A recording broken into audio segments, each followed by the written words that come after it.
Well, that's it for the first PV Magazine Quality Roundtable Australia here at All Energy. 3 case studies, 3 different market segments, really strong growth in all of them, but quality is still an issue, an ongoing issue. And there was one key message, that it's a single link in the chain will cause an installation not to live up to expectations and to let investors, homeowners or business owners down. I think it's a very important takeaway that this entire industry is going to take a more holistic approach on quality. And I think formats like the Quality Roundtable basically allows them to understand that it's not just about prices and costs going down, but also to taking a good care of quality itself.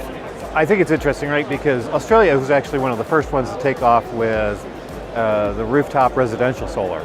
Back when I started in solar, it was Europe, and then Australia, and then things like the US and China and Japan were coming in way behind.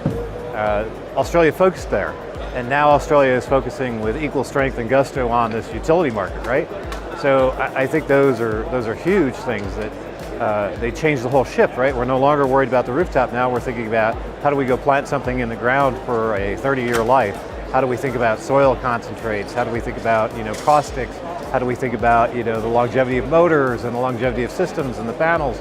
So it's a big shift for the market, but Australia has always risen to these things, right? It's pretty clear that this country knows how to rise up and go manage this stuff. I think we're getting there. I mean, it's very typical in those maturing markets, rapidly growing, that it takes some time. At the beginning, investors just come in there and say, I'm going to trust a tier 1 supplier. But in the end, they realize that there's some pitfalls and there's high cost in the end. And we're basically there to mitigate risk at the beginning. And I think that's something we incrementally keep learning here. With all the on-site defects we're observing, clients basically go back and say, hey, we need to go upstream and understand a little bit better the technologies, the suppliers we want to work with, and make sure we take proper care of the quality. I think there's a couple things, right? This industry has been good at getting data, not very good at using data, right? So the fact that we're not using the data well or understanding the value of the data, that's what my team is working on. So I have some data scientists, actual PhDs on our team, on my team, that are looking at that data and the granularity. We collect 25 points of data every 5 minutes off of every single tracker. We're connected directly to 6 gig of our 14.5 gig of trackers. So that's a ton of data. And looking at that data and understanding what it tells you is the key, right? So if you have a problem coming up, it's nice to know it's coming up and be able to get ahead of that. It's also nice to know the value of the problem, right? So we're not talking about the mom and pop rooftop solar anymore, where if a couple panels go down, it is kind of critical, right? Now we're talking about large scale utility, hundreds of meg, 200 meg, 300 meg, gigawatt portfolios, where if one tracker goes down, you actually don't want to go roll a truck to fix that one tracker, right? It doesn't make economical sense until you do kind of a preventative maintenance on the field. That's when you go roll it. So the data can't just say something broke. The data has to say something may break and here's what's going on. And the data should also say when is the most economical time to go fix what's going wrong, right? So don't stop production, don't do it during the day. Find the times when you're off production that make the most sense to you as a company.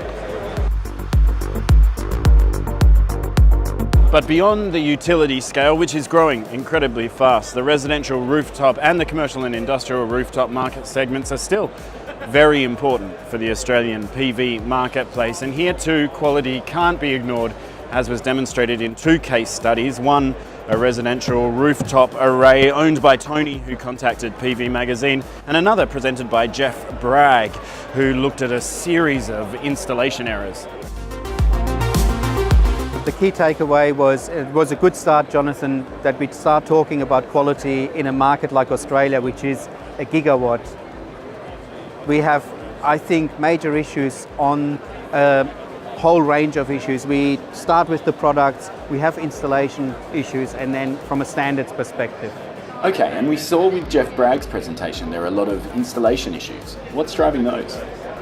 The impact, I think what we saw in Jeff's presentation, the impact of the installations will be on the smaller side. The standard householders who buy solar systems will probably lose faith if we can't install systems or they fail in a short period of time.